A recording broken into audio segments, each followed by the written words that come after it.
All right, welcome to the podcast, Artem. Hey man, happy to be here, Ethan. Yeah, dude, I'm so excited for this episode. A little bit more of a free flowing one today, but we have so many overlaps and interests, and curious to see where it goes. Yeah, for sure. Awesome. Well, I think one main thread that would be awesome to explore and just see what it leads into is we both spent some time at the Monastic Academy, doing some Zen practice, relating with some of the people up there. What called you to go and practice there, and what was it about the monastic academy and the Zen tradition specifically that really inspired you to go deeper into to really commit to the practice rather than just studying it and reading books about it? Yeah, I mean, I've been meditating for I think it's like about 8 years, around about 8 years now. Probably more seriously in the last 3 years. So actually, I wanted to go on. I've been wanting to go on retreat, and this was around the pandemic. So I actually remember going. I went on a you brought up Zen. I went on a like 3 day short Zen retreat right before the pandemic hit. This was like March 2020. And then we're in the pandemic and, everything's kind of shut down. So then I started looking for a place to go on a retreat. And I went on this place, Dharma Overground. And I've seen Monastic Academy before. Like I've landed on the site before and seen it. And I was like, oh, this place looks really cool. And then I was just asking for recommendations of where I can go on retreat. And people were mentioning on Dharma Overground that, oh, you could go to Monastic Academy. So I started looking the details up, and there was one week that I can go, a specific week, because my wife was taking the kids um, to the summer house with her mom, and that was like the one time I can go. So I started looking. I'm like, where can I find a retreat at that time? And when I started looking at the Monastic Academy schedule, they had actually a circling retreat at that time.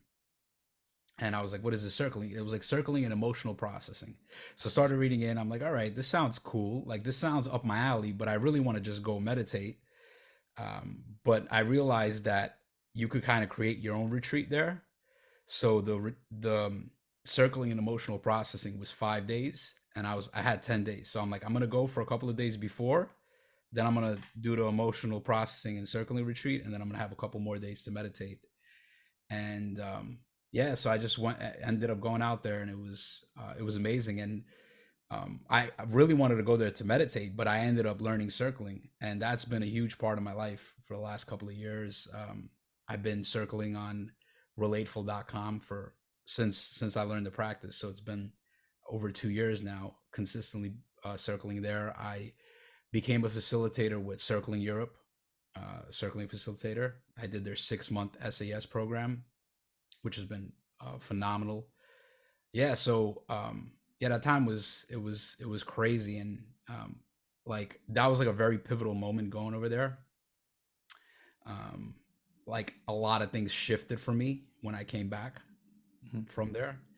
I ended up coming back, and actually, it was like one of the last days, and I was like checking my phone, and I see a text from my wife. She's like, "We all got COVID," and I'm like, "Wow." So I ended up coming back, and like I stayed. They were all in the PA house, in the summer house. They all got COVID. Her, the kids, her friend, like they all had COVID. Um, I ended up coming back, stayed at my parents' house, and then I went. They already left the PA house. I went back to the PA house just so I can spend some time away from them, so I wouldn't get COVID. And then, like, I don't know, it was a couple of days later, my oldest son, she tested him, and he was COVID free.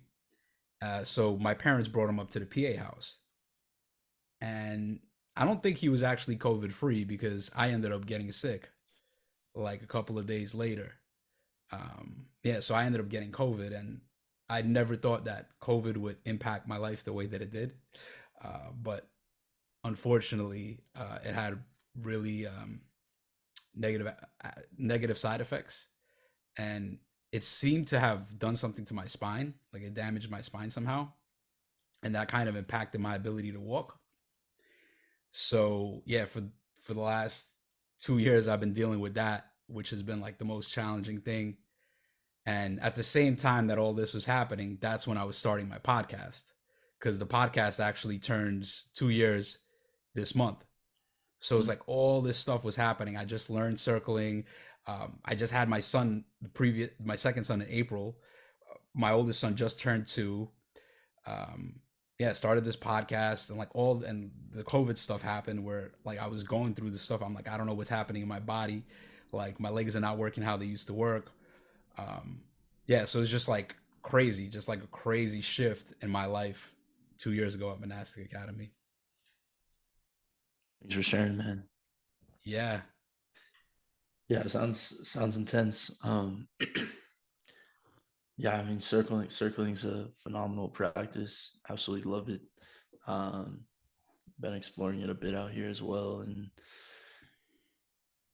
yeah, something I've been sitting with circling wise is like, how do we bring it into like everyday situations? You know, I see a lot of this circling, and it's like great, and especially in these circles, it's like really easy to like go deep, and then I continue asking myself like, yeah, can I like bring this in my conversation with my family, with my friends? Is there a way to like bring this to everyday situations? And this is an ongoing inquiry for me. yeah, yeah. I love that you brought that up because that's a big thing for me too. And something I recently was reading Peter Limberg, one of his articles, and he was talking about how circling is like you get the intimacy without the friendship. Yeah, yeah, And I know that's not true for everybody, because there's people that live in like circling communities, or they like work like for Relateful. Like there's facilities that work for Relateful, and they're in Austin where Relateful is based, and they have all these relationships and that are embedded in this way of relating. But then for me, it's definitely like all of my circle activity is with through online mostly, unless I was in the in-person events here and there. So it's been a challenge trying to bring that practice into my daily life, and getting other people to want to engage in that way. And it's made it tough because I feel like I've always craved that level of intimacy. Like once I came across circling, I was like, yeah, I was like, this is what I've been missing in my relationships. This is what I always intuited that I can have. That was always missing. But then, yeah, it was like getting that, and then you come back, and it's like, how do you recreate that? Which is to me very similar in like psychedelics. Like you have a psychedelic journey yeah. and your mystical experience, and then you come back down to earth, and it's like, well, what are you gonna do from here? So there is this thread of these kind of transformational practices, and them kind of showing you what's possible, but then coming back to everyday life, and it's like, how do we bring that in? So that inquiry is very much alive for me too. God bless you, soul. Thanks. Yeah, absolutely. I think a thread that I would love to go down is, given that you've interviewed so many people on your podcast, so many, almost every single guest you have on is like a guest that I've like listened to or been on. With Peter Lindbergh on Stoa, listened to talks there or read books, and I just like, yeah, you're just like having these really high quality guests exploring all sorts of different practices, therapies, modalities. What have you stumbled on in your life as a way to like integrate these and embed these in your way of life rather than just outside of the podcast? And especially like, I'm sure you've listened to John Vervaeke, like ecology of practices idea. Like, is there any way you've like built your ecology of practices or your group of modalities that seems to work particularly well together, and that's part, or is it more of like a tool belt and you just have them all at your disposal and you use them when you need them, sort of thing? Yeah, I love this question. It's a good question, and especially like learning from guests, and coming across frameworks and reading different books, and it's like, how do you actually um, bring those things into your life? And that's definitely something that's difficult, and something that I struggle with. Like, um, I'm somebody who gets excited really quick. Like, like I'll read a book and I'm like, oh, this book is awesome. And I'll do that over and over again. But then when I look back, like 2 years later, I'm like, well, how has that book impacted my life? Or is it still awesome today? Like, is it still alive for me how it was when I read it? So there's a challenge with that piece. As far as how I look at like having the ecology of practices and development, I kind of have a framework in my head, and it's funny because, and this is something that I want to kind of, I've been writing it down and writing pieces down, and it has kind of a lot of overlap also with Zach Stein's framework for development. So for me, what I would notice in my own experience, and this kind of came to me intuitively, I was a type of person that had fairly good habits. I was fairly always productive, and I would want to just do good work. I would just want to do creative work, and I just want to be in the zone and doing good work. What I'd notice is there would be days where I just would struggle with certain emotional patterns, or certain things would come up and would prevent me from being productive. Like I wouldn't be able to be creative or productive. So then I realized, all right, like, okay, there's this something else that's happening here, that it's not just about having good habits or productivity, right? So I started like sensing that, okay, there's an emotional aspect, there's something that's happening below the surface. And probably a lot of this kind of came to surface through using psychedelics, like recognizing unconscious patterns and these kind of things. Um, so I started noticing that there's this emotional aspect, and that I could want to be productive and do all these things as much as I want. But when the emotions come and these kind of layers, hidden layers, bubble up, I'm going to have to address them, because I'm not going to be able to be productive and do the things that I want to do. So to me, that was like the healing aspect. And I was like, okay, that's the heal aspect. And everything that I've been doing with productivity was like grow, right? It's like, I want to grow, I want to grow, I want to develop. And then also through using psychedelics and going deeper into meditation, there was also something that I was like, all right, there's something else besides for healing, and like working with emotions, working with shadows, doing the somatic stuff.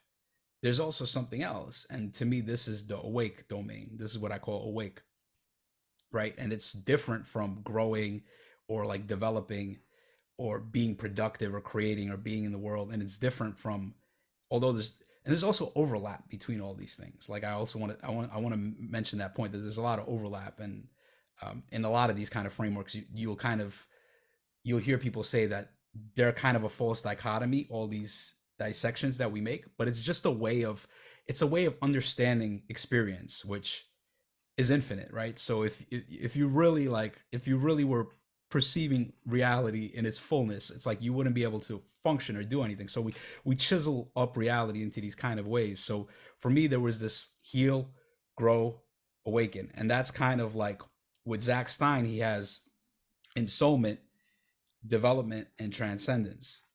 And we could talk more about that and how that fits into like Forrest Landry stuff, and how just all the threads that are there, or how I think about it. But that functioning for me, that's how I think about it. Like I want to be growing, right? I want to be productive, I want to be creative, I want to be doing work that I enjoy.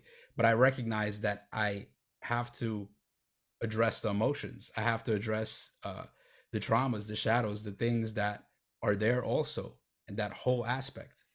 And then beyond that, it's just what to me, like this thread of awakening, which beyond everything else is like, to me, that's um, the most important thing. To me, that's why we're here.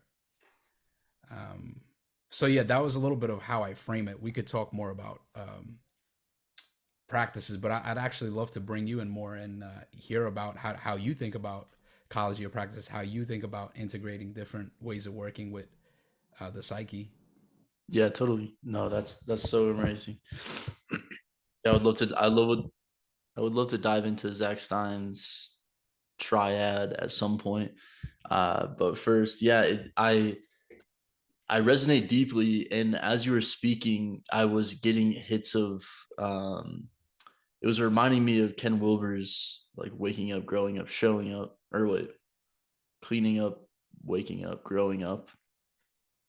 And that's, I mean, I've gone down that path for a while, and framed it and kind of used Ken Wilber's models to understand my experience.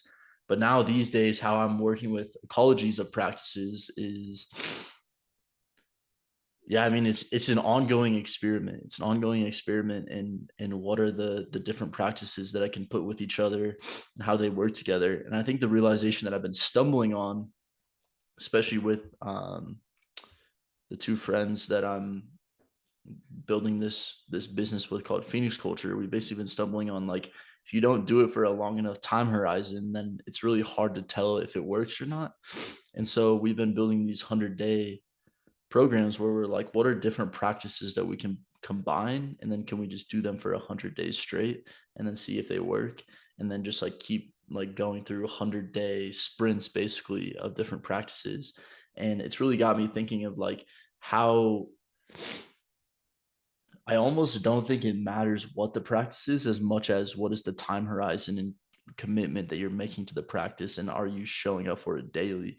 Because like, for example, in my life, I've showed up for meditation for years, but it's always been like little like 2 month increments. I'll get excited and I'll do it for like 2 months, maybe like half an hour a day or 25 minutes a day. And then I will kind of see some progress and then it will fizzle out. Or went up to Monastic Academy and just went like full force on it. And then, yeah, had a lot of emotional, like, there's also, yeah, the emotional and awakening balance. Because I mean, with Monastic Academy, my experience there was so because I went really deep into it and went really deep into the practices, and then about 4 weeks in was on retreat and just had like overwhelming emotional experiences come up where I like couldn't, like, it was like so intense I like couldn't handle it.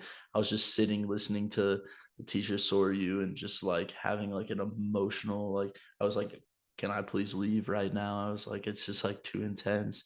Go into the woods and like scream basically, and just like I couldn't, I don't know, there was something happening in my psyche where it was, I just like didn't know what was going on, and the emotions were so intense. And yeah, it makes me like working with the emotions is like so fundamental. But also there is the trap of working with emotions indefinitely, and then that becomes kind of like a circular, like, I see, yeah, like I see a lot of people just in the healing world just like going healing, healing, healing, and then not going with showing up or awakening, and kind of like disregarding like doing things in the world or pursuing awakening and only doing emotional work. So I think there's this like balance, which I imagine you've noticed as well, like this balancing act of all these different ones. And particularly what I've been really fascinated with recently is how transformation and awakening, or you could say like, um, yeah, like healing and awakening or identity change, or yeah, how these relate to each other and then how they help me show up in the world. And so specifically I've been noticing, right, I'll have these core assumptions at the root of my identity. Maybe it's like I'm wrong, I'm not enough, I'm worthless. They're like these core assumptions that like so many people have, and they influence how I show up in the world. And so as I like go in there and deconstruct them and try to get at the root of them, and the goal being like, how can I like let go of those and inhabit a different identity. But then what I've been sitting with is, when I do that enough times, then it's like, who is the self that I actually am? If my identity is changing every 6 months because I'm like really going in and deconstructing myself, then is there any identity that is constant throughout those, or is it just no identity, which is the waking up path? And so it's almost like I see this convergence of growing up and waking up. And I think that you spoke with Suzanne Cook-Greuter, who also talks about this. When you get to like the higher developmental stages, it's like, yeah, just like language begins to break down and starts getting into more kind of awakening type spaces rather than just identity reconstruction and deconstruction. Um, yeah, so what does the ecology of practices looks like? I think it's literally just an ongoing experiment. What drew me to Monastic Academy as well, is they seem to be just experimenting with, yeah, what happens if we we do this ecology of practices, what happens if we do circling and meditation daily, what happens if we, and it just seems like they're in the experimentation process. And yeah, to me it just feels like we have all of the tools. What's missing is just radical experiments and documenting those experiments. And what if we do this for this many days? And what if we combine it in this way? So yeah, that's where my headspace is at these days. Yeah, I love that you circle back to Monastic Academy and your experience, and it's crazy that it was so intense. Like that, it's like, oh, I'm sitting here listening to So Are You talk, and it's like I gotta leave, I gotta go to the woods, I gotta scream. So that definitely sounds. Yeah, how did you like? How long did you stay, and then did it calm down, or did you leave, and then you kind of stabilize? How did that go for you? I'm curious about that, Yeah, man. um, and then I kind of want to circle back around to the 100 days and like doing something consistently. There's something there, but I also want to bring in another thread that relates to that. Totally. I love it. Yeah, I mean, for me, I ended up leaving Monastic Academy after the intense experience in order to reconstruct. I was supposed to stay there for a 10-week apprenticeship, and I stayed there for 4 weeks, and the retreat was on the fourth week. And that's when all of the intensity came up, and it got to the point where I don't know. There was some ways that some of the people living there were relating to Soryu that became like really unsettling to me, and it started feeling like I think I got spooked almost. My experience was like um, I was bringing up like some dissonance, like oh something he said didn't quite feel right, something like I don't know this. I was like just bringing up how I was relating with his teachings and how some of the stuff wasn't quite landing. And then it was kind of met with just drop your intuition, just like go into his teachings further and you'll see that he's true, is like kind of what a couple of the people reflected back to me. And that like really spooked me. And I was like, oh, like is there any way to like have critical thinking here? It felt like there was almost this air of like drop your rational mind in service of awakening, but almost to the point of like, yeah, if you want to think critically about what's happening here, like just go into the practice because it's not about thinking, it's about the practice. Um, and yeah, and then at one point it just like yeah, some of the dynamics in the community just kind of felt a little unsettling to me after a while.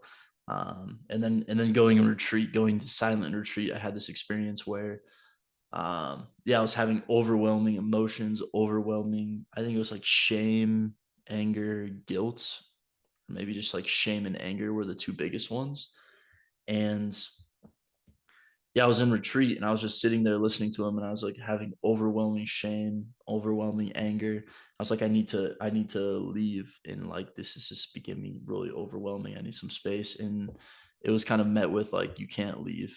Um, sort of use basically like you have to listen to this. Like you can't leave and have space. And that's kind of what like put me over the edge. And I was like, okay, I need to leave um, this place because and in since then I was like after I came out of it I was like, is there anything wrong?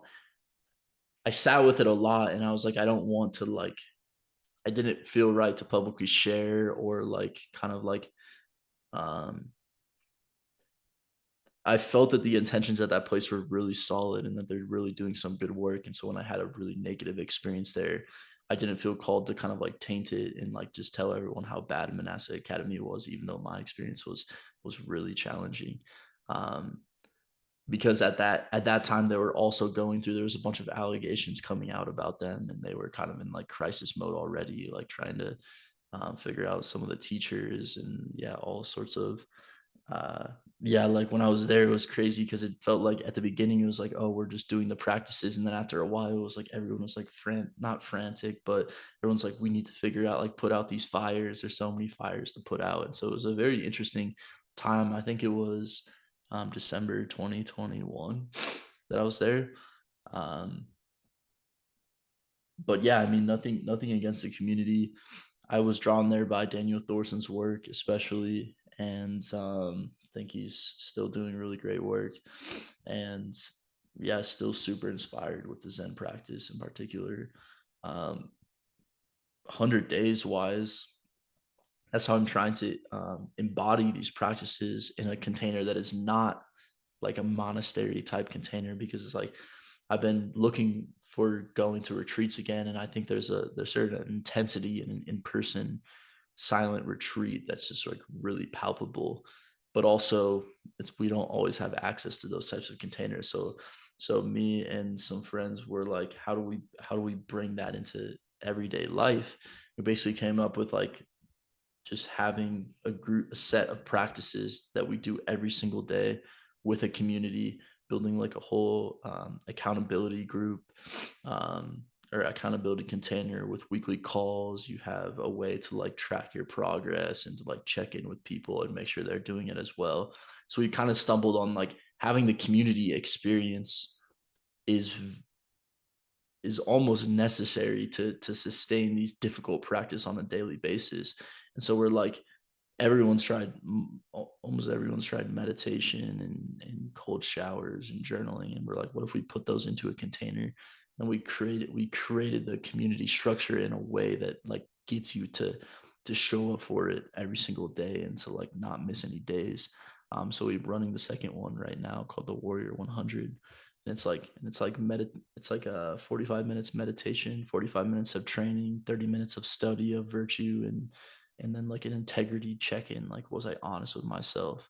It's like what you ask at the end of the day. And so we just been going through these practices with a group of I think 70 people, and yeah, incredible results. People are saying that it's like really potent container, and it's just inspired me and my team to, yeah, what could it look like if we just keep running these 100-day containers? What would it look like to, yeah, like when we ask ourselves like how do we build certain capacities, like I'm very inspired by Daniel Schmachtenberger and by some of these characters, and they're consistently saying like increase your capacity to handle resiliency, to appreciate beauty, get on the cycle of becoming, ensure that your doing is in service of increasing capacity for beauty. He has like a being doing becoming triangle that I love. And and when I sat with this in this 100-day things, it's like how do we actually ground that into our lives? And essentially it's like, oh yeah, doing the practices daily is a great way to build that capacity, obviously. But yeah, just the momentum that I felt, like I've never actually had a practice sustain for this long. It's been since about February that I've been able to sustain like a solid meditation practice and journaling and cold showers. And yeah, so I mean, all to say, like I think there's ways of grounding these very intensive meditation experiences into our daily lives outside of that meditation container. um, and I think that, yeah, meditation retreats aren't accessible to everyone. So my mind is very much at how do we bring these types of experiences to people that maybe don't have access to them, or don't have the time. Yeah, I mean, there was a lot there, and I think there was a lot of important threads that you brought up. One of them, and this is to me not what you said was not about you being wrong or about Monastic Academy being wrong or what they're doing there is wrong.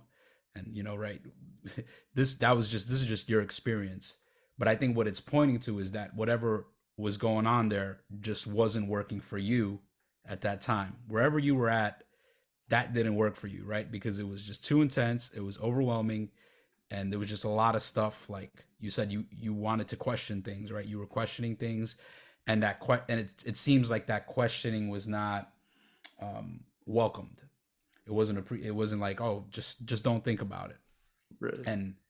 And you know, to be fair, we do overthink things, and I think a lot about spiritual progress is learning how to let go of that. But at the same time, um, there is something about, you know, Bernardo Castro has the saying um, that the intellect is the bouncer of the heart.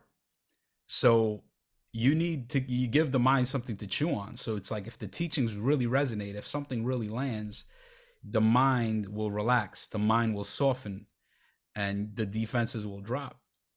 but that's not easy to create. That kind of environment, that kind of community, that kind of trust is not easy to create, and it might not happen in a couple weeks, and it might not happen in every single place, and there might be some kind of psychic energy that's in the place, or that you are going through, that just doesn't mix well. But I think that there's a lot of what you were going through, in this whole notion of not everybody being able to go on retreat, and how do we bring this into the world. That's been huge for me. And recently I've stumbled across this Stoa presentation, and I just actually interviewed the person who did this presentation, Charlie Aubrey, and they talk about this notion of sutra versus tantra. And there's sutric Buddhism is like consensus Buddhism. It's kind of the ideas that run through most of the Buddhism you see in the West today. And it's really much about renunciation, right? It's a kind of a monastic path. Yet a lot of people try to pursue it, and a lot of our practices are kind of infused with these sutric kind of worldviews, which just don't work for people that live in the world. They don't work for people that have jobs. They don't work for people that have families. They're they just don't kind of land. And that's not taking away from these kind of more original kind of Buddhism. It's not taken away from that. It's just saying that there's different types of Buddhisms. There's different vehicles. So Tantra is very much about, it's a life affirming path. And the Vajrayana teachings and the Vajrayana path is very much about being in the world. It's a life affirming path. So I've actually been working for the last 2 years with Dan Brown's lineage. I don't know if you ever heard of Dan Brown. He passed away recently, but he has a book with Ken Wilber. He's Harvard trained psychologist and hypnotherapist, and he had like 40 years of working with in Indo-Tibetan Buddhism. And I've been working with his main teacher since he passed away. I got to be on an online retreat with him, brief, like once, before he passed away. He was dealing with Parkinson's, but the guy was a powerhouse. But these teachings are, they're Mahamudra, and Mahamudra teachings. It's known as the householder's path. So it's very much about being in the world. The meditations are not long. It's about doing short meditations, but frequently. It's about getting these little glimpses. And it's very much what, if you ever heard of Locke Kelly, he teaches in this kind of lineage. I've also had him on my podcast. So a lot of this stuff is very much more geared for people like you and me. You know, assuming you don't want to be a monastic, you don't want to leave the world. So the other piece, but what I'm saying is I've been practicing in these Vajrayana teachings, and yet there was still so much of this sutric stuff in my mind. You know, life is suffering. You have to get over it. You have to transcend samsara. You know, you have to recognize no self. You have to almost like leave everything behind. And yeah, just those, like, just running across this presentation from Charlie and seeing this strain, this kind of thinking, this dichotomy between sutra and tantra, and I'm just like, wow, it's crazy because I've been working in Vajrayana, but still, I'm still reading stuff, and I'm still tuning into other teachers, and a lot of their stuff it's a sutric lens, and it's not to say that it's bad, but it might not work for me because of my circumstances and where I'm at. So the other thing that I want to bring in is Charlie Aubrey. They started a community called Evolving Ground, and it's for contemporary Vajrayana practitioners. So I would highly recommend you check it out. And I just think the way they frame meditation and the way they frame practice, it's very much about being in relationship. It's very much about being in the world, and it's very much of being aware of how strong this sutric worldview is, and how it is problematic for some of us. So I think that kind of, maybe that speaks a little bit to what you were experiencing going into this renunciate setting. Yeah, absolutely. Yeah, I think that Yeah, it can be hard to make progress on the path when so much of it is about like intensive practice.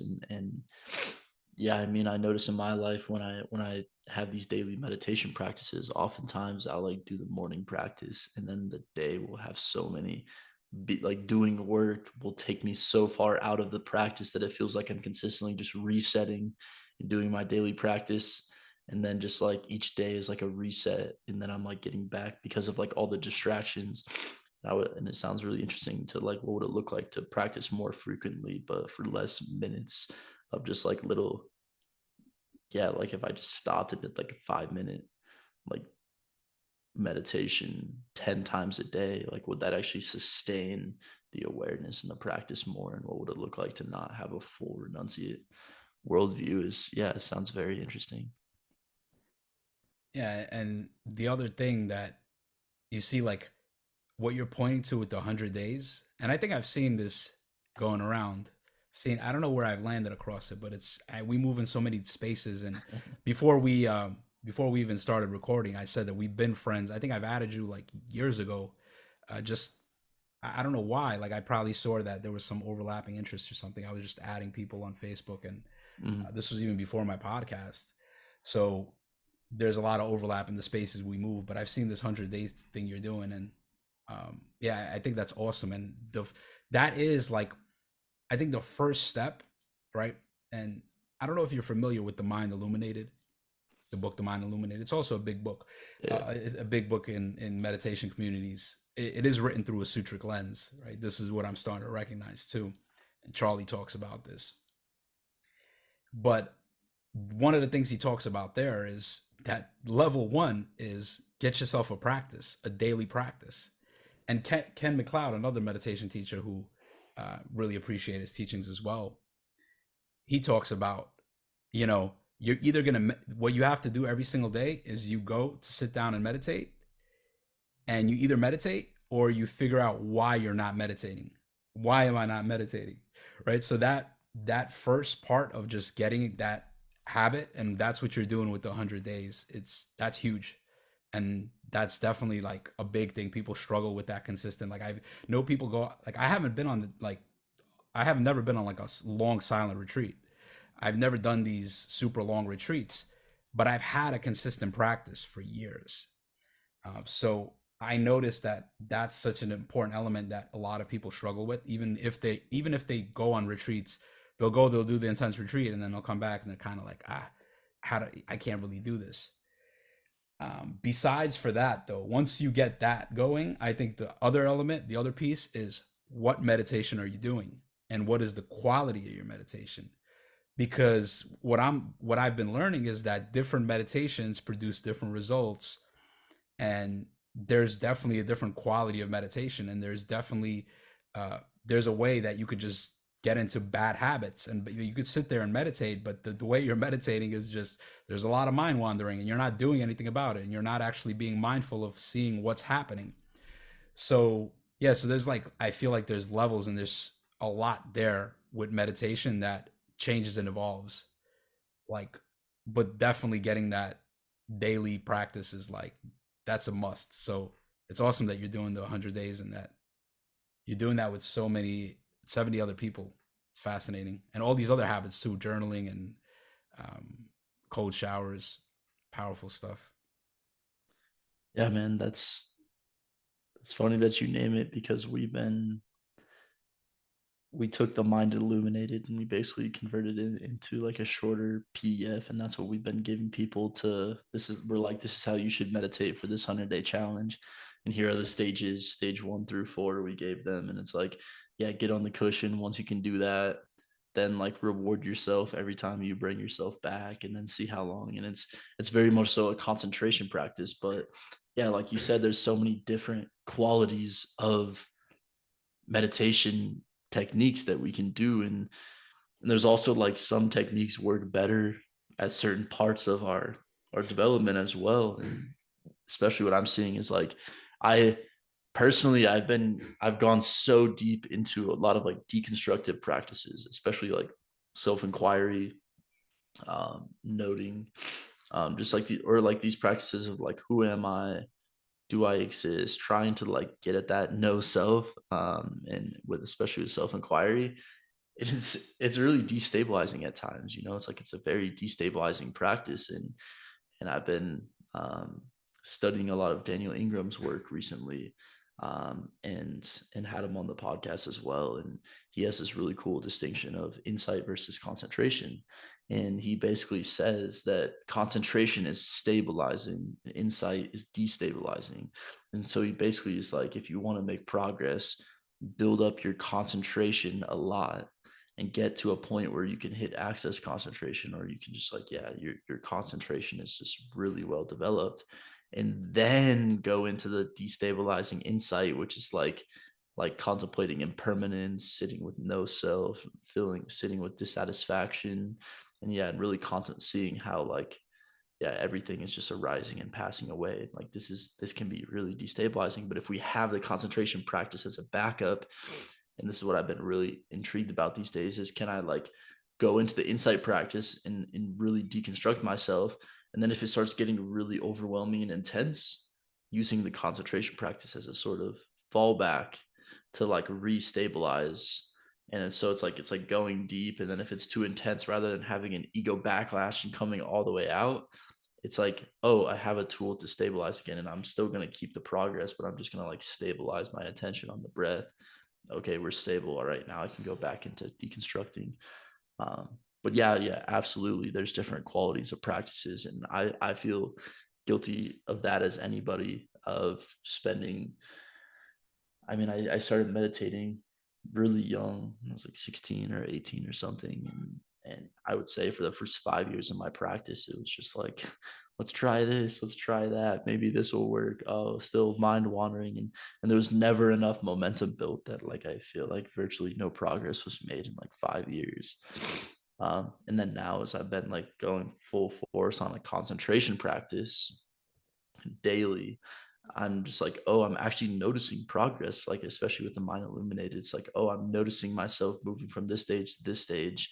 And I'm noticing the period of mind wandering decrease. Or if I'm going to do a 10 count on the breath, I used to be able to not even hit 1 10 count.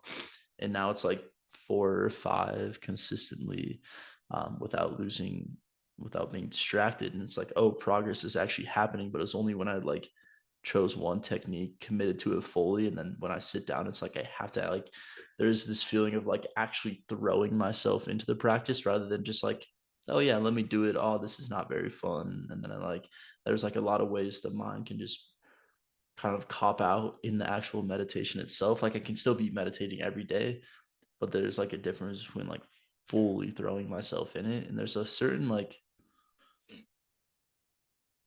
groundlessness, or there's a certain like discomfort, which is like, oh, it feels uncomfortable to have a mind that's not wandering. And it's like just sitting in that discomfort of like, oh, this is the work. This is the work to be uncomfortable in the non-mind wandering state and concentration state. But yeah, absolutely. Yeah, you're saying that when the mind's not wandering, that state is uncomfortable for you. Yeah, and it's uncomfortable because it's so novel. It's like almost like foreign. It's like like the flavor is like this like foreignness. It's like, oh, this is, I haven't experienced this my whole life. Like, what is this? This is a foreign state. Like there's just like nothing happening. Yeah, yeah. I think the practice that I'm doing now, which which I started to engage with the evolving ground practice, it's called opening awareness, and it's called remaining uninvolved. And really the practice is just you sit there and you don't engage with anything. You stay bright, you keep your awareness, the awareness stays open. If the awareness contracts, you grip up on something, you let go, release, open back up. Very challenging practice. And I, I I do a lot of Michael Taft's meditations, his guided meditations. I think they're phenomenal, and I think Michael is essentially moving. He's working in like a Vajrayana frame. Mhm. So to me, like it seems like the path you're on right now is very much like it just seems like it seems like almost everybody's on that same path. Like everybody kind of starts in the sutric lens.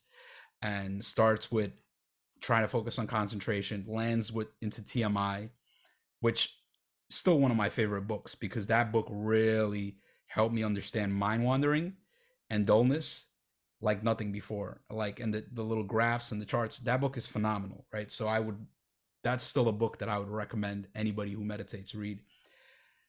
I do think that most people that won't end up in a monastic setting or don't want to, renounce life will eventually end up in more of these Vajrayana type practices. Um, I think that's happened to me, but I think I've seen that thread happening for many other people. So yeah, that's just I don't know. I just find that that's kind of like a progression, and it's almost like Vajrayana is like later Buddhism. So there's almost like a developmental thing there where it's like, Mm. and there is this a lot of people like that come from the Theravada tradition, early Buddhism, right? It's like, well, this is what the Buddha said, and it's all about what the Buddha said, and it's all about like this very rigid interpretation, and it's all about reading the suttas like word for word and trying to get everything precise. But there is this development that you see in Buddhism, and you see kind of how you go from Theravada to Mahayana to Vajrayana, and it's like they're developing, they're building on each other, which is similar how we see developmental stages in whether it's Ken Wilber's model or Susan Cook Gruder or Robert Keegan.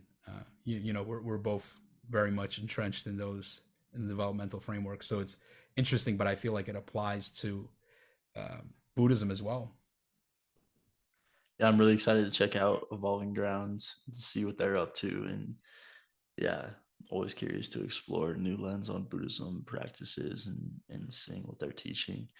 Um, I actually want to circle back. We had a couple threads um, that got surfaced near the middle of the podcast.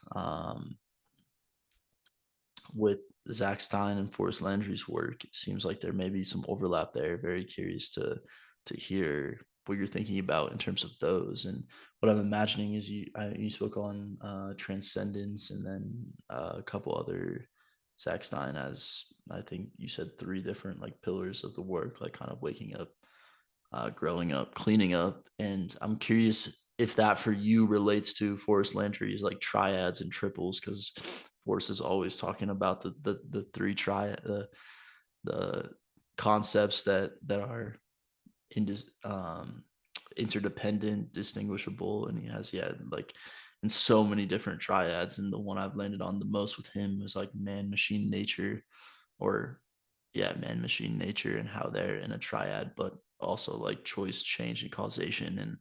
And his work has been so profoundly deep and intellectually rigorous. And I'm curious how you've landed on it, because for me it's like I've got like hits of like some stuff there, but I'm like there's so much of his work that I like it just hasn't quite clicked yet, and I'm like I feel like it could click at any moment, but I'm like there's I need to sit with his work for quite a bit longer for it to really settle. Yeah, Forrest is. I mean, you could dedicate your life to trying to decipher all of that, but there is something about it. Like when you start reading it, you're like, yeah, there's something that's really true here. Like this guy is tapping into something, but like now getting the translation, getting to understand what he understands or how it's not even what he understands as much as how is he understanding it, how he's putting these things together. Um, yeah, I mean, I've sat with eminent metaphysics, and I think his more newer work, the Western Core Tantra, which is more accessible. It's like more for a lay audience. But yeah, I ran across Forrest Landry through Daniel Schmattenberger. On Daniel's website, he would have a bunch of books, so I just click a bunch of those and just like let me try this one, because Daniel was definitely also a thinker that's I found very different and impactful in the stuff he was talking about. Like Rebel Wisdom did a lot of work with him, and that kind of introduced me to him. And obviously he's been blowing up, and he's just a huge figure in the liminal space.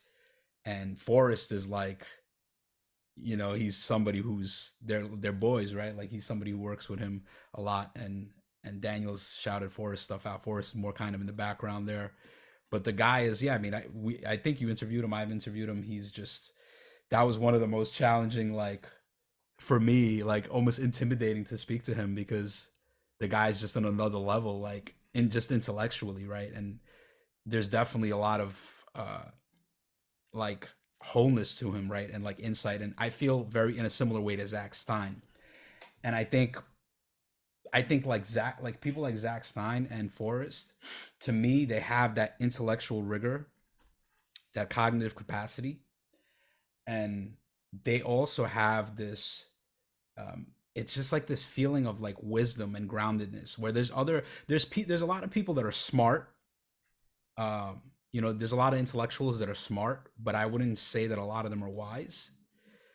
But there's definitely a flavor that you get when you talk with Zach or Forrest, or when you listen to them talk, where it's like, yeah, these dudes they have this crazy rigorous intellectual capacity, but there's been some emotional work done there. There's been some spiritual work done there. They're embodied, right? There's an embodiment. At least that's what I sense from them.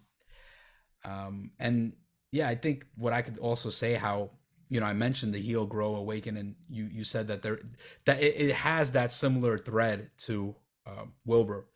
I think about these things a little bit differently, the way I frame the heal, grow, and awaken. For me, like for example, heal includes cleaning up. So I include cleaning up there. Like working with shadows is included in healing. It's working with attachment issues, working with shadows, working with trauma. All of that falls in the heal umbrella. And then yeah, like grow up also to me includes like growing up is more for me like mixing that with showing up. It's like, how am I gonna, right? And like the way he thinks about growing up, like the psychological work, that for me is healing. Like the healing is the psychological work. That is the grown up. Like if you process your trauma, if you process your attachment issues, if you, not that you ever will, right? But to the degree that you do, is to the degree that you healed, is to the degree that you have psychologically matured or grown up. And that's very much related to Zach's ensoulment. Like that's what Zach calls ensoulment. And then the growth thread is more about showing up and creating and solving problems. It's about, for me, it's about increasing complexity, right? It's about developing skills. And how do I create a business? Like you're doing this business with 100 days, where you're creating this community and you're doing all this stuff. There's a lot of complexity. There's a lot of pieces. There's a lot of people there that you have to learn how to solve problems. You have to be in the world. So there's a different element there. And that's what Zach calls development, right? Which is like skill development. Um, and then there's transcendence, which I call awakening, and that relates to the way that kind of relates to how we could put Landry in the mix. There is, so like, let me see, because I have my framework over here a little bit, how I've been working on it. And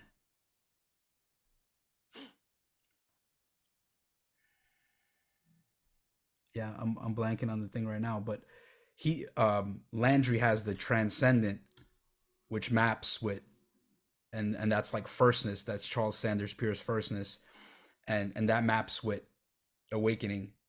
And then there's the imminent. Landry has the imminent frame, like imminent values, which is in the world, and that's ensoulment, and that maps with healing. And then he also have the omniscient, which is like about knowing, right? Figuring things out, like the all knowing, right? Like trying to know things, and that's development. And for me, that's growing. So that's kind of how I've been combining all this stuff, and just like hearing Zach Stein, it was just like, oh, like the way with Zach was, I'm like, that's exactly how I'm thinking about. Even before I came across, I'm like, that's how I'm thinking about the psyche. That's how I'm thinking about my own experience. So coming across his stuff was like, oh wow, okay, there's something here, because he's thinking about it in a very similar way. And yeah, I mean, there's been a lot of resonance for me with the way he thinks about these things. Yeah, it's fascinating. I really resonate with the growing up as going out in the world and solving problems. Um, I think that sometimes when I've read Wilbur's work, sometimes it feels like that is put on a little bit of a back burner. He spends a lot of time talking about developmental stuff, shadow stuff, awakening stuff. but then like the showing up, I don't get as much of that from him. Um, and yeah, there's something about, I'm curious how this lands because I imagine this is part of what, how you're understanding your model is like, to me a lot of the work of growing up is in order to support showing up, right? So it feels like this reciprocal process for me of, when I go out and show up in the world, I'm inevitably going to run against some psychological blocks, and that's when I go back to the healing, and then I like, all right, what are these psychological blocks that surface when I tried to show up? Can I work with them? All right, it feels like I've done some solid work on them. Let me go back to showing up and see how far I can get before I run into another block. And it's like it's so reciprocal because the showing up surfaces the stuff that needs to be looked at and worked with in the healing of in the healing aspect. And one of the traps I think that I'm very hesitant or like consistently trying to avoid is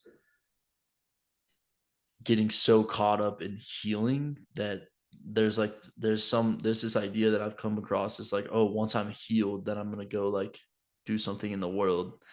And it's like, well, are you ever fully healed? Is it just like, can I go out in the world and then just work on the things that surface, or use, it sounds like maybe this is a little bit more of the Vajrayana path, but using, when I show up in the world, that is the prime substance from which to work with my psyche because it surfaces so much.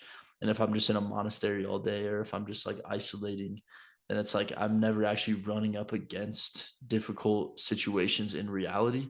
So it's like not as much is going to surface. And I almost have this gut instinct that if I were to just stay at my house all day and meditate, then I would miss a lot.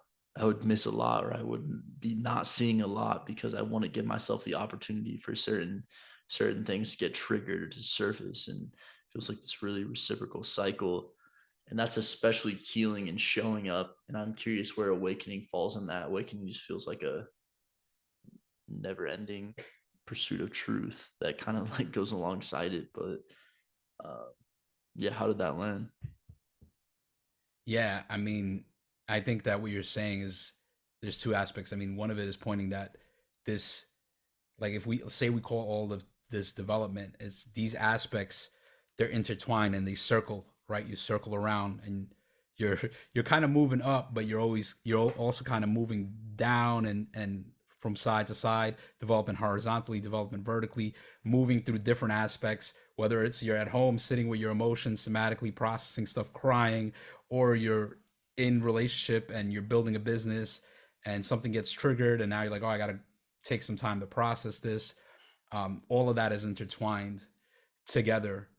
And yeah, I mean, what I've been thinking a lot about is our assumptions about what awakening is. Like, because you hear that word thrown around a lot. Um, and yeah, it's just like questioning that, questioning awakening, questioning what awakening is. Why are you meditating? Why are you doing this work? And actually, I want to ask you that question. Like, how do you understand awakening? What is awakening for you? How do you relate to it? Like, I imagine you're meditating to recognize awakening or deepen awakening, right? So I'm just curious how you're thinking about that in your own life. Yeah, how am I thinking about awakening?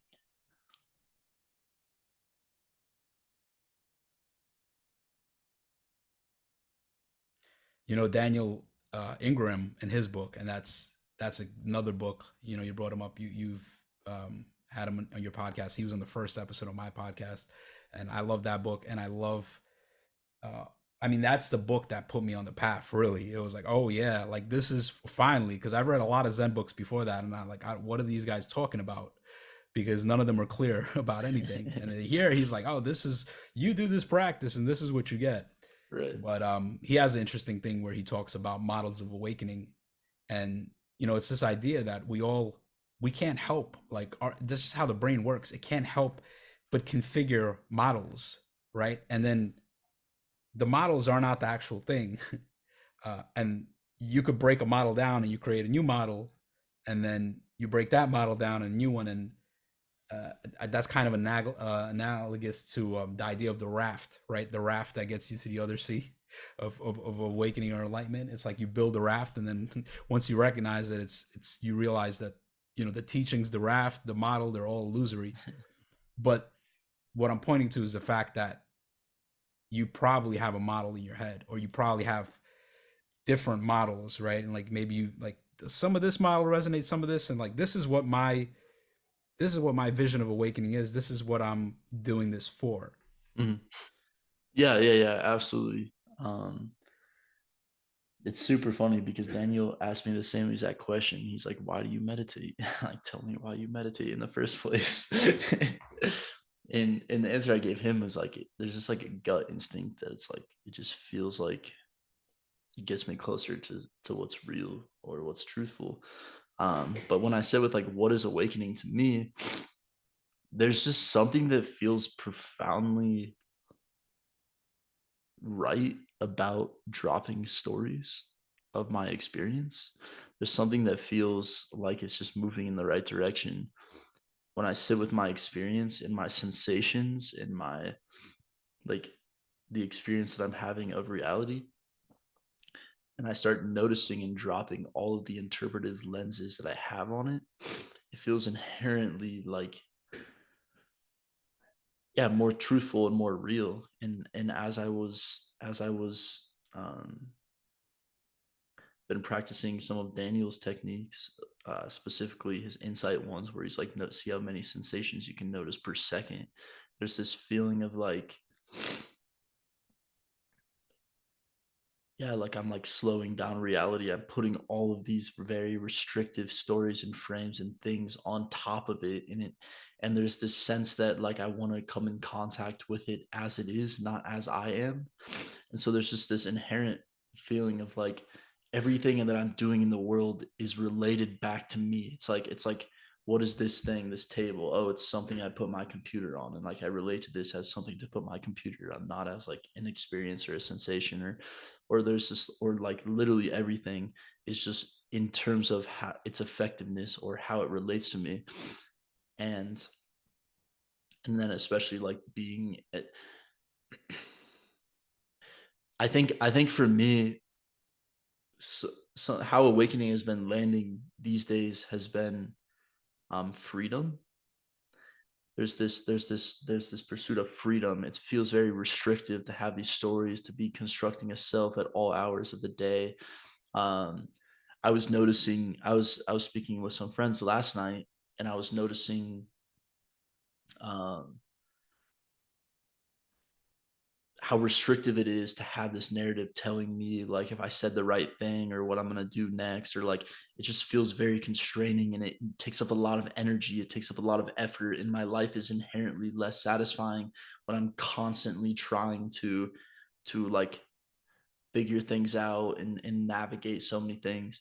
um and then and it's like it's really hard to fully engage with life when I have all when I'm taking so much energy to like relate myself to everything and to other people, and how does myself relate to yourself, and what is that what you just said impact my self structure or something like that. And so what awakening to me is like just like radical freedom and this radical ability to just experience things as they are as truthfully as possible, and to not be putting on all of these masks and all of these personas to try to navigate life, but to just be like, oh, this is an experience. I'm having an experience.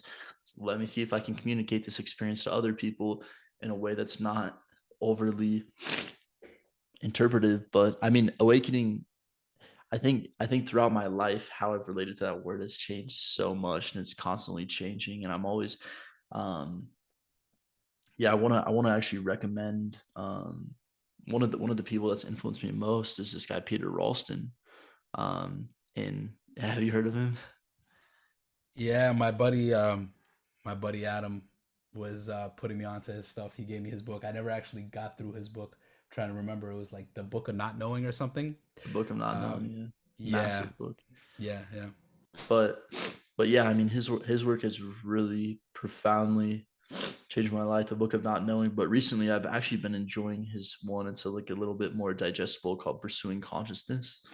He basically just says exactly what I was saying earlier, of the way you can start with transformation rather than enlightenment, and you can just seek to change your identity in certain ways. If you're shy, if you're feeling weak, constricted, then just set a goal to be confident, free, and strong, and then try to inhabit that space, and then see what attachments or assumptions you have about yourself that are like making it feel like it's like inaccessible, and then work with those, and then work with those attachments, work with those assumptions, and just like drop all stories you have about yourself, about why you're acting the way that you're acting, or why you are the way that you are. But it goes really deep, and his method seems very similar with self-inquiry. He teaches like contemplation, which it almost matches up perfectly with just like ask who am I, basically. It, but all to say, yeah, how I've related to the word has changed so much, and I don't know, at this point in me, there's just this gut feeling that like that is meaningful. Like that is feeling like it's getting me closer to truth. And it's like I'm not sure why anymore, why I'm practicing it, but it just feels like what needs to happen. And sometimes when I get lost in the world and doing all these things, sometimes I'm like, what, why am I actually doing all this? And it's just like, oh yeah, that's right. Like exploring consciousness, getting closer to truth. Um, and for a while, I mean, how I got started on the like awakening obsession, it was an obsession for me for a while. This guy Leo Gura, yeah, actualize.org. um when I was very young, actually, I found some of his videos and got pretty much obsessed, and I like almost like put him on a pedestal, like, oh, this guy has the answers.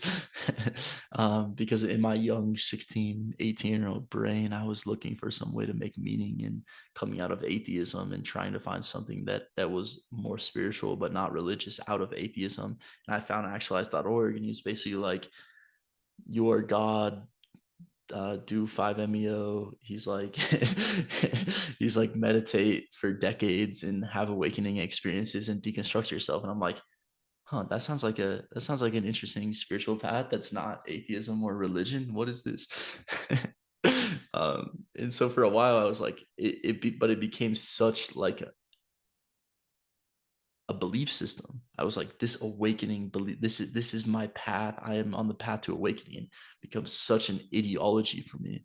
So now I'm just seeing if I can relate to it in a way where it's like, I don't know what awakening is. I'm gonna do the practices and see if something comes up, but I'm trying not to get caught in that trap that I was in for a while, of like praising awakening as the belief system, as the path. Yeah, I appreciate your sincerity and like eagerness and commitment to doing this work, and it comes through, and also like your vulnerability and just sharing about your path and the things that's happening for you, and definitely resonates with me a lot. Absolutely. Thanks for listening. Yeah. um yeah, is there any threads you would like to hit before we close out the episode?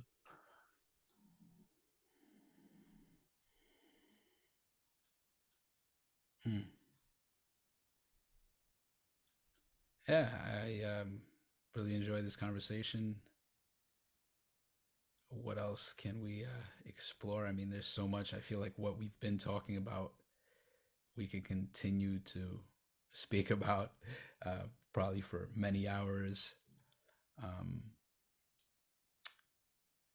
yeah, I think some of what you said about awakening, what awakening is, changing with your own, the path changing as you walk down it, and things changing on the path, and now orienting differently, and that's definitely been my experience. And when you ask somebody why they're meditating, you ask them 1 year, they're going to give you one answer.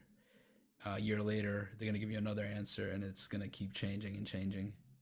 And I think there's insight there, to notice how things are changing and how things are fresh, and how we can get stuck in things and make, how we can create things, right? Like our mind creates things.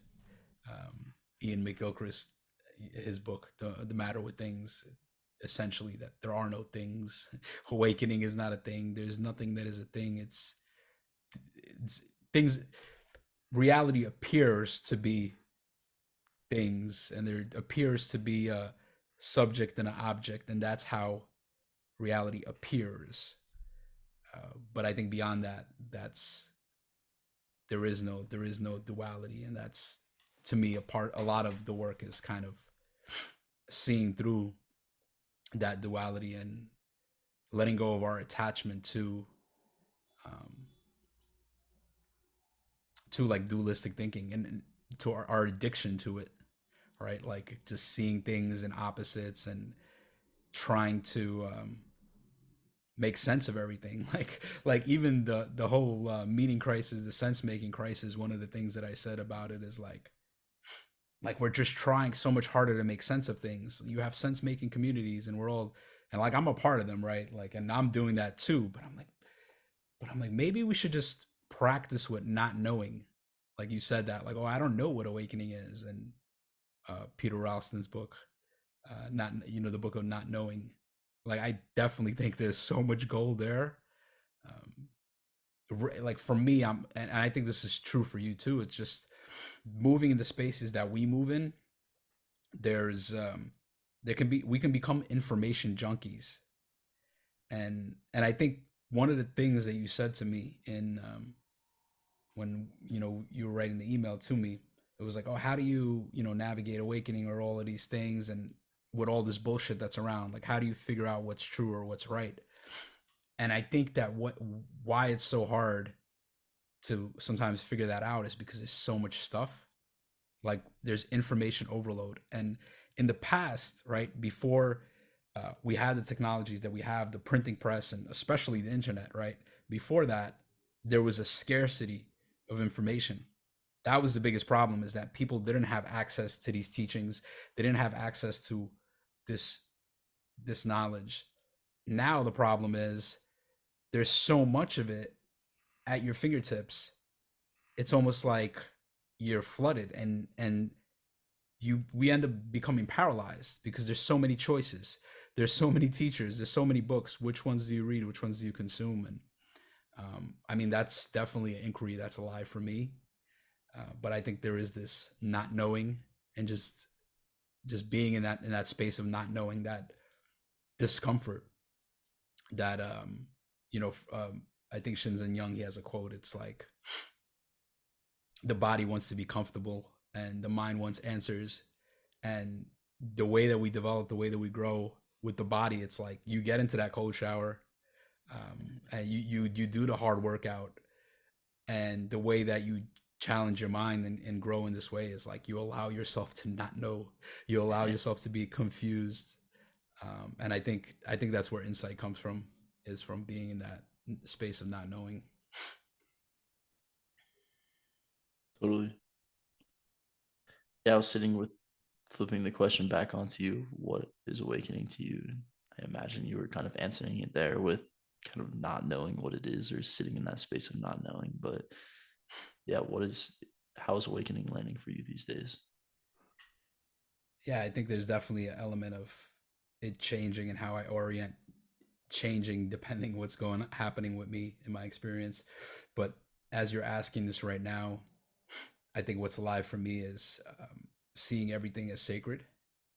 And to me, to the degree that I can see reality as sacred, and everybody and everything as sacred, I think that there's something there to be said about there being a depth of awakening, somebody that can move through the world and seeing everything as sacred.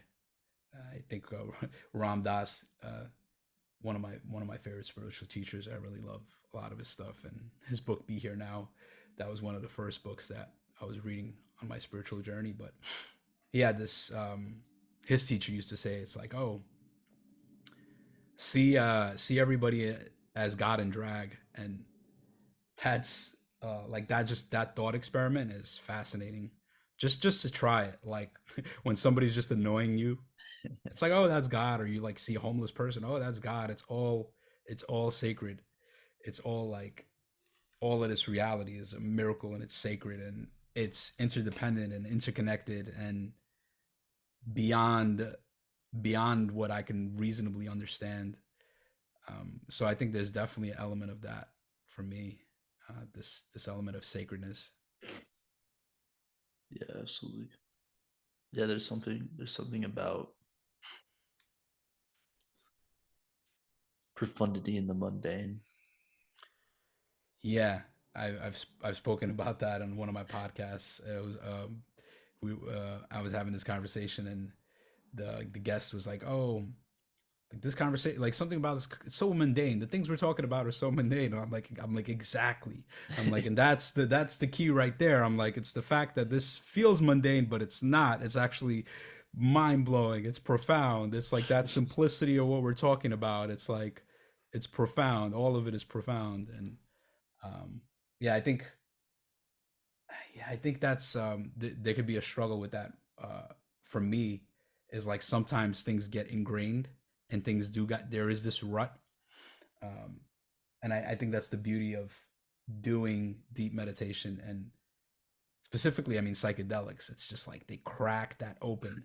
If your life is mundane, if you feel like if you're stuck, if you're in a rut, um, you know, psychedelics could definitely make you see how like no, this is a mystery that's beyond. Nothing here is mundane.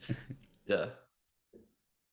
No, I totally agree. That's I feel like that's what psychedelics have done for me, especially has been, oh shit, this is the most profound thing ever, and I'm just looking at a wall, or just like, yeah, like the feeling that I have with Zen is like almost that's what it trains. To me, it feels like Zen is training, seeing the depth and profundity of staring at a wall for 10 hours a day. Or but I mean, it doesn't have to go that intense either, but it's just like, yeah, we're just like walking. Yeah, they're doing some walking meditation, and it's the most profound thing ever, because we're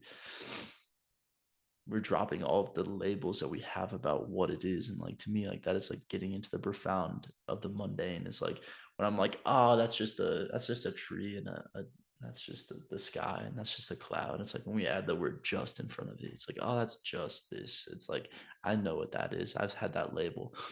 But if we can see something without the label, Peter Ralston has this exercise of like looking at a cup or like a pen. He's like, take like a pen and just stare at it and see if you can see it as it is, like just as it is, not without anything you're adding onto it. And then all of a sudden, it's like becomes profound to like look at a pen or to like look at a cover, just like the most random thing, just becomes really profound. Um, and yeah, no, I want to hear how this lands for you, because yeah, like running in all of these, Boulder especially is this place where there's a lot of spiritual identity. Like the spiritual identity is palpable, and there's like a whole, like it has become this identity for so many people. It's really like kind of like distasteful to me to see it or to run across it. But the more that I run in these circles, I see that like so many, there's this very common thing of like seeing spirituality as like, what is like the energy that I'm working with, or it's like working with the content of experience and trying to like, I don't know, get blasted open or something. But how spirituality has always landed for me is the fact that there is something rather than nothing is the spirituality. It's like the fact that I'm experiencing anything at all. Feel like when I'm like, what is awakening? What is spirituality? Like, what is it that I'm actually moving towards with this spiritual path? Uh, to me, it feels like appreciating the fact that there is something rather than nothing is like the essence of my spirituality. Yeah, the one thing I will say is perhaps there is something only because there is nothing. Yeah. Yeah, and also the tree, the sky, the pen, the cup, they're not just those things. They're that's a miracle. Like it's a miracle. Mhm. Just the looking, just the looking, just the seeing itself is a miracle. Yeah, yeah, absolutely agreed. Yeah, I mean, I grew up so hardcore atheist and like militant almost. And as I've been going down this path, like the word God has resonated more, but it's not in the way that I used to interpret it as. Used to interpret it as like an object called God that relates to the world, and now it's just like, oh, the fact that consciousness is happening, and there's this intelligence of a tree growing that I don't understand how a tree grows and the sky moves, and there's just this intelligence that is infused in reality, and it's just like I can't possibly understand it, and it's just so much more vast than me, and there's this not knowing. And yeah, it feels like to me there's this, yeah, this feeling of, I don't use the word sacredness much, but I like how you were saying like everything is sacred. It's just like, yeah, everything is profound, sacred, and unable to be grokked by the intellect. Yeah, I think Anthony DeMello, this other spiritual teacher, he said that the last the last thing that the final straw, the final knowledge that we have of God, that the human has of God, is that we do not know God. Like, and it just lands you right back into that infinite not knowing. It's like uh, there's nowhere to go beyond that, that kind of infinite nothingness. Um, yeah, and I think that's what it is. It's like that mystery. It's like being okay with that mystery and being. You can fall into nihilism, right? Um, which is what people do, especially from this very strong atheistic stance. Or you can fall into eternalism, which is like everything has a meaning, and everything is like I trying to find meaning in everything, and it's almost like finding patterns and creating meaning and like being like entrenched in story, which is kind of what traditional religions do. It's like they give you this view of eternalism, but there's something in the middle, right, which is called the middle way, um, which is where I think the gold is at. Yeah, absolutely.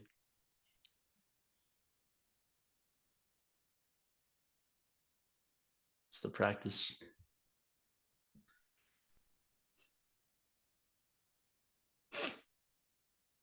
Yeah, I feel things slowly starting to wind down.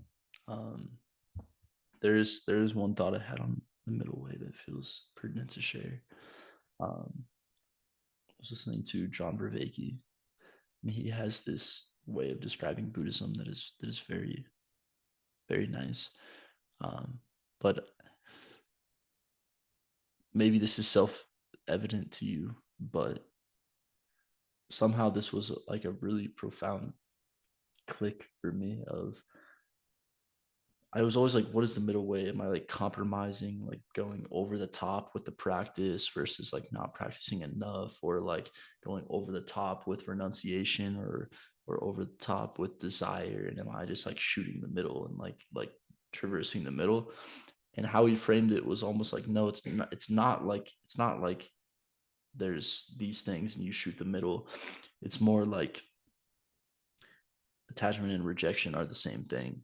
And so he's basically like, yeah, the Buddha, he was very attached to pleasure, and then he like fully rejected it. And he's basically like, no, that's the exact same thing. Attachment and rejection cause just as much suffering. So there's been an ongoing question in my life of what does it look like to act from a place of agency that is free from attachment and rejection. And it goes with religion, it goes with, yeah, every path. It's like, am I rejecting atheism? Like that also is like, is being attached to religion, or rejecting religion in the name of atheism, to me feel like the exact same thing. And it's like, what is that synthesis? What is that higher order thing that is not attached or rejected, but just like sovereign and agentic in the pursuit of meaning, in the pursuit of truth, but not because of anything. It's not like I am this spiritual I believe this because I am rejecting that, or I believe this because I am attached to this idea. It's like what does it look like to have this middle way where it's entirely off of the duality of attachment and rejection altogether, and it's just in a place of acceptance and agency. Yeah, I think that's what it's often is mistaken for is moderation. Like the middle way is moderation. That's not that's not what it means. But I do think it's perceiving emptiness on a deeper level, and perceiving that there are appearances and there are things appear to be a certain way without having an inherent, solid, permanent existence to them, and the whole notion of there even being things, of there being a subject and an object, um, that's not ultimately true. It just appears to be that way. Yeah, absolutely. It's a never ending path. Ever deepening cascade of insights. Um, Thank you for joining me on the podcast today, Artem. It was really a pleasure and really enjoyed speaking with you. Yeah, Ethan, really appreciate you having me on. Had a blast talking to you and getting to know your path and your story and all the cool things you're working on. Uh, look forward to staying connected. Absolutely, me too. Um, for anyone listening, I will put Artem's YouTube podcast in the show notes. Definitely check it out. Be well.